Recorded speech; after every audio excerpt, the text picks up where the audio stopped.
Bom, pessoal, nós vamos ver hoje o sistema respiratório. O sistema respiratório é o responsável pela troca do CO2 do sangue pelo oxigênio do ar. Esse sistema ele é constituído de duas partes. Nós temos aqui uma chamada condutora ou vias aéreas que conduz o ar do nariz até os pulmões.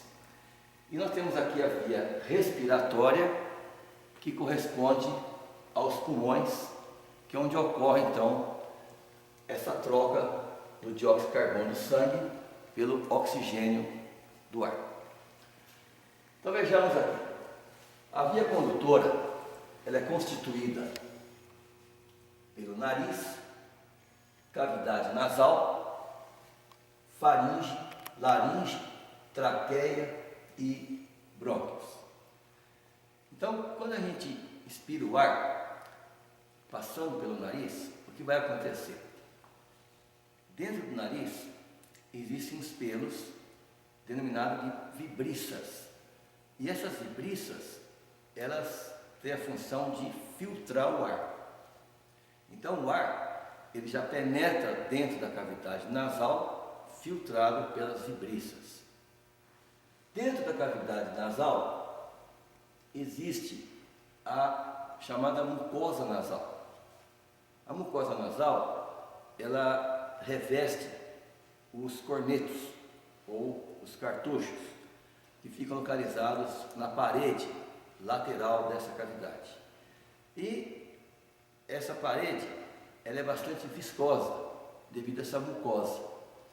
Então, as partículas de poeira, as vibriças não conseguem segurar, ficam presas então na mucosa da parede lateral da cavidade nasal.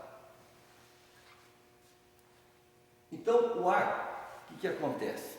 Ele entra pela cavidade nasal, ele é filtrado, ele é aquecido. Por que ele é aquecido? Porque essa mucosa, essa parede lateral da cavidade nasal, ela é ricamente vascularizada. Então, o ar ele se torna quente, aquecido e também umedecido. Então, o ar chega nos pulmões filtrado, aquecido e umedecido. O contrário seria se a pessoa respirasse pela boca. Então, pela boca, o que vai acontecer? O ar, ele não é filtrado, não é aquecido e não é umedecido. Então, isso vai causar problemas futuros de bronquite, que é uma das patologias que ocorre quando a pessoa respira pela boca. Muito bem. Nós temos ainda aqui a faringe, que vem logo depois da cavidade nasal. Então a faringe, ela é o terceiro segmento das vias aéreas respiratórias. Depois da faringe, nós temos a laringe, que é o órgão responsável pela fonação, porque existem lá as cordas vocais. Depois da faringe, nós temos a traqueia, que é um tubo constituído por anéis cartilaginosos. Esses anéis, eles são completos anteriormente e incompletos posteriormente. E por último, os brônquios, direito e esquerdo. Nós temos aqui os limites desta cavidade, da cavidade nasal. Então a cavidade nasal, ela é limitada anteriormente pelas narinas, ou vestíbulo nasal. Posteriormente, pelas coanas, são duas. Superiormente, pela base do crânio, inferiormente, pelo palato duro e mole, e lateralmente, pelas conchas nasais, ou cartuchos, ou cornetos. Então, esses são os limites da cavidade nasal. As comunicações da faringe são três. Nós temos uma comunicação superior, que é a rinofaringe, que é a comunicação da faringe com as coanas, com a cavidade nasal. Temos uma comunicação mediana, que é a orofaringe, que é a comunicação da faringe com o istmo da garganta. E temos aqui uma comunicação inferior, que é a comunicação da faringe com a laringe, que é chamada de laringofaringe. A traqueia é um tubo de mais ou menos 12 centímetros de comprimento. Ela começa aqui na laringe e termina aqui embaixo em brônquio direito e brônquio esquerdo. A traqueia ela é constituída por anéis cartilaginosos. Então, são anéis reforçados que dá para a gente ver a luz do canal da traqueia, porque o ar ele tem que passar sem dificuldade. E vejam aqui embaixo que a traqueia ela se divide em um brônquio direito e aqui um brônquio esquerdo. Nós vamos depois mostrar uma peça anatômica com mais detalhes. Isso aqui, para fins clínicos, é importante que se diga que o brônquio direito ele é diferente do brônquio esquerdo. Ele é mais calibroso, é mais curto e está mais próximo da vertical. Ao passo que este brônquio aqui, que é o brônquio esquerdo, ele é maior em comprimento, ele é menos calibroso e está mais próximo da horizontal. E isso, gente, explica o fato de a maioria dos corpos estranhos, quando aspirados, cair dentro do pulmão direito. Porque como o corpo estranho ele penetra pela glote, o que vai acontecer? Esse corpo estranho desce e como esse brônquio ele está mais próximo da vertical, aquele corpo estranho vai cair no brônquio direito e daqui vai para o pulmão direito. Já do lado esquerdo, já é mais difícil ocorrer, não que não vá ocorrer, mas a porcentagem é mínima, porque o corpo estranho caindo aqui na traqueia, ele tem que fazer uma volta aqui, para cair neste brônquio. Então, o corpo estranho caindo aqui na traqueia, para ele ir aqui para o brônquio esquerdo, ele vai ter que fazer uma curvatura, porque esse brônquio aqui ele está mais na horizontal. Então é mais difícil um corpo estranho cair aqui no pulmão esquerdo do que no direito, que é mais comum. Muito bem, então nós vimos aqui a introdução sobre o sistema respiratório. Vamos ver aqui nas peças anatômicas alguma coisa com relação a esses sistemas. Então nós temos aqui esta peça, onde nós temos, se a gente for ver aqui os limites dessa região, nós temos aqui um limite anterior, que é a narina, que é onde tem as vibriças. Temos aqui um limite posterior, que é a coana. No caso, nesta peça, veja bem, o limite posterior da cavidade nasal é a coana, que é essa abertura. Temos aqui um limite superior, que é dada pela base do crânio.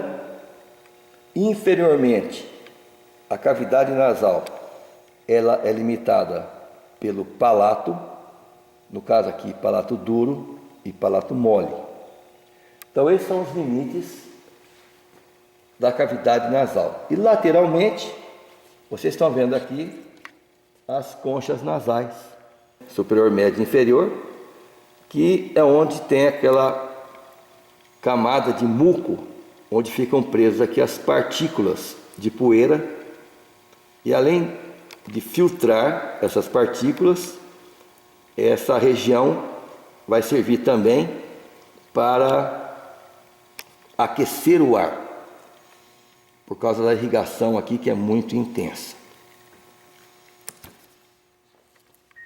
Observando aqui essa peça seca, nós temos aqui, olha, dois ossos. Esse aqui é o etimoide, esse aqui é o vômer. Então nós temos aqui a lâmina perpendicular do osso etimoide e aqui o vômer, que formam aqui o esqueleto ósseo do septo nasal. O septo nasal é um septo que divide a cavidade nasal em duas metades. Então nós temos aqui nessa peça, vocês estão vendo que foi removido aqui o septo nasal. Nessa outra peça aqui, nós não estamos enxergando estas conchas nasais, porque nós temos aqui o septo nasal separando esta cavidade aqui nasal em duas metades, uma direita e uma esquerda. Então o septo nasal, ele é constituído por dois ossos, o etimoide e o vômer, e anteriormente nós temos aqui esta cartilagem, que é a chamada cartilagem do septo. Isso daí vai formar então o septo nasal. Nós vamos ver aqui numa imagem, uma radiografia, essas cavidades. Então vocês têm aqui a cavidade nasal. Esta cavidade nasal, ela é separada pelo septo. Vocês estão vendo aqui o septo ósseo. Olha aqui o etimoide. Aqui é o osso vômer. Veja aqui uma linha de união desses dois ossos. E de cada lado nós temos aqui a cavidade nasal.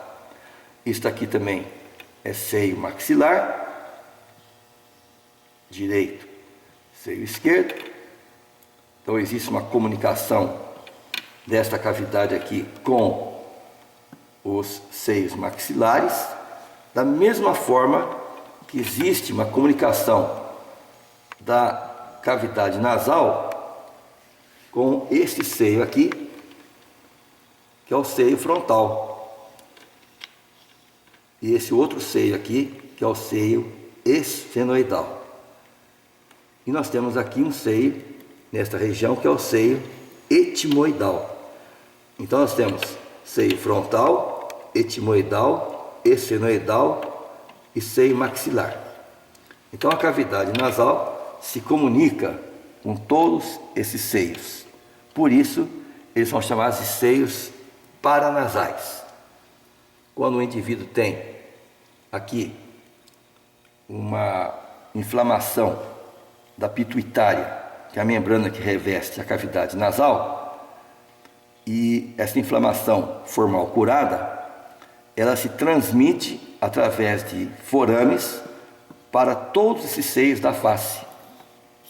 O seio maxilar, seio esfenoidal, seio frontal.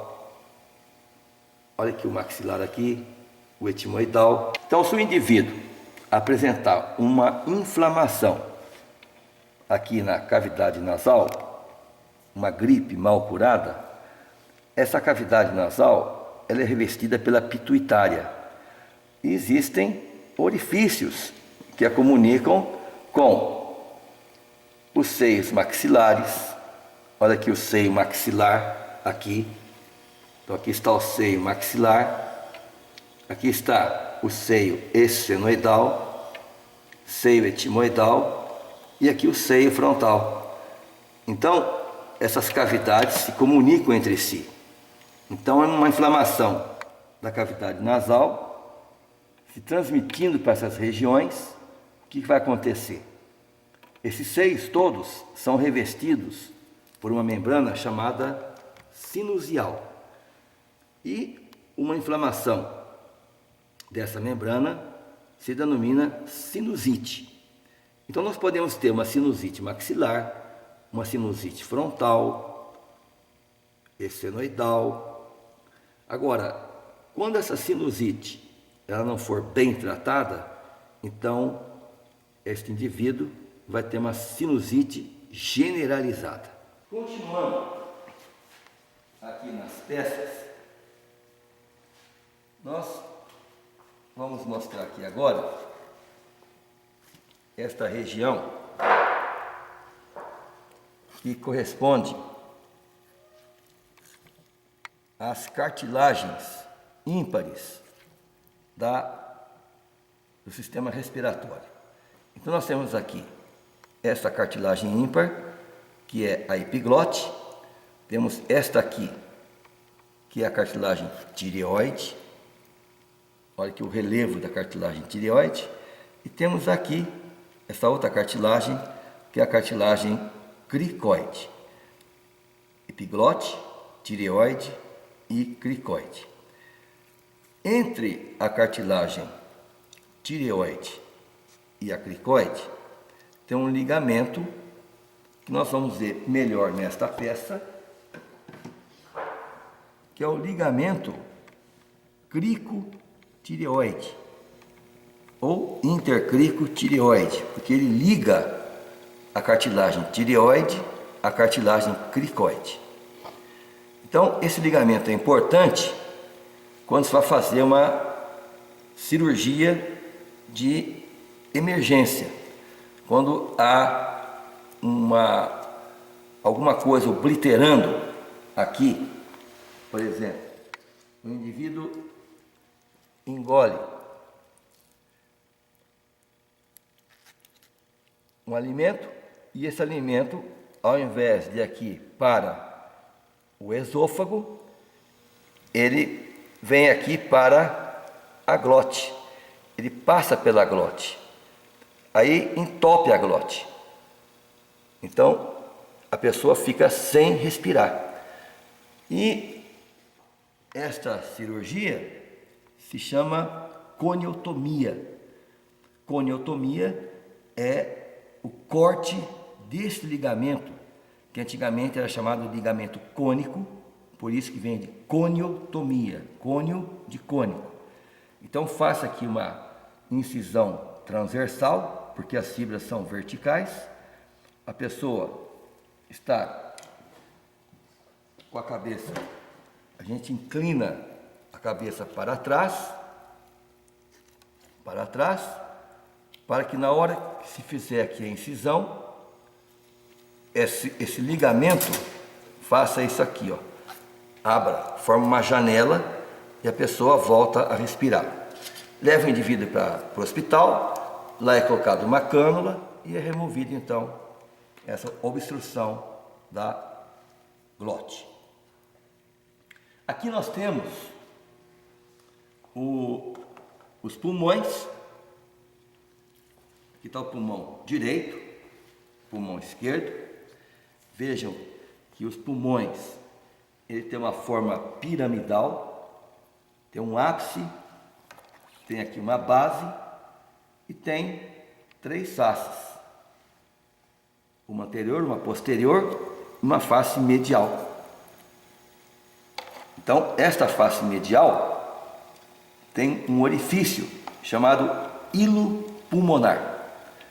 Pelo hilo pulmonar penetra o brônquio, penetra ali a artéria pulmonar, levando sangue venoso do coração para os pulmões, para que ocorra hematose, e por esse mesmo orifício sai a veia pulmonar, levando o sangue arterial para o átrio esquerdo do coração. Então, pelo hilo pulmonar passam o brônquio, passa a veia pulmonar e a artéria pulmonar. Vejam aqui, esse aqui é o pulmão direito, esse aqui é o pulmão esquerdo. Se a gente focar bem próximo aqui o pulmão, nós vamos verificar que ele é formado por vários lóbulos, como se fosse um favo de mel. Então, isso aqui são os lóbulos pulmonares. É a unidade anatômica e estrutural de cada lobo.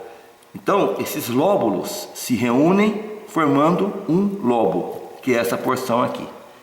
Então, o pulmão esquerdo, ele tem uma fissura aqui, oblíqua, que o divide em um lobo superior e um lobo inferior. Já o pulmão direito tem aqui uma fissura oblíqua e uma horizontal, que vai dividi-lo em lobo superior, médio e inferior. Então nós temos aqui o pulmão direito, que apresenta aqui uma fissura, a fissura oblíqua e a fissura horizontal, que vai dividi-lo em um lobo superior, médio e lobo inferior. Veja aqui que tem umas separações, superior, médio e inferior. A diferença entre um e outro não existe. Eles têm a mesma capacidade de ar dentro deles. Tanto um como o outro têm o mesmo tamanho, o mesmo volume.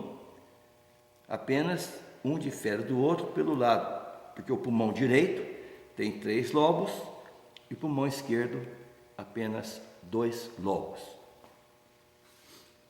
E com isso a gente encerra essa aula prática do sistema respiratório. Mas antes disso, eu queria mostrar para vocês aqui esta peça, onde nós temos, olha, aqui a traqueia. Veja que ela é formada por anéis cartilaginosos, completos anteriormente e incompletos posteriormente. Eles não se juntam na parte posterior, porque aqui se aloja o esôfago. O esôfago, ele está atrás da traqueia. Então a traqueia, ela é formada por anéis cartilaginosos, justamente para dar livre acesso ao ar. Então o ar passa aqui sem nenhuma obstrução, porque o ar não tem peso. Então ele tem que ter um acesso fácil. Por isso esses anéis são cartilaginosos, para sempre manter aberto este canal.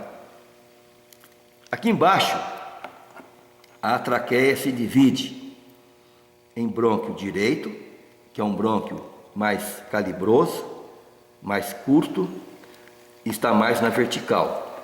Esse brônquio aqui, o brônquio esquerdo, ele é mais comprido, ele é menos calibroso, está mais próximo da horizontal.